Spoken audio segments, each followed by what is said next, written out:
அடுத்த 24 மணி நேரத்தில் 10 மாவட்டங்களில் கனமழை கொட்டி தீர்க்கும். சென்னை வானிலை மையம் தகவல். புதுச்சேரியை புரட்டி போட்ட கனமழை. ஒரே நாளில் 25 சென்டிமீட்டர் மழை கொட்டி தீர்த்தது.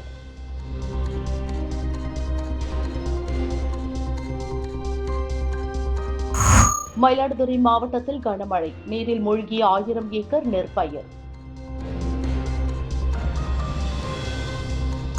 குன்னூரில் பல இடங்களில் மண் சரிவு. தொடர்ந்து மழை நீடிப்பதால் மக்கள் அச்சம். கும்மிடிப்பூண்டி அருகே மனைவியை கொன்று புதைத்த கணவன். மனைவியின் தவறான நடத்தையால் விரிசெயல். சாலையை மறித்து நின்ற இளைஞர்களை விலக சொல்லி ஹாரன் அடித்ததால் டிராவல்ஸ் உரிமையாளர் வெட்டிக்கொலை. திருமணமாகி 6 மாதமே ஆன இளைஞருக்கு நேர்ந்த சோகம்.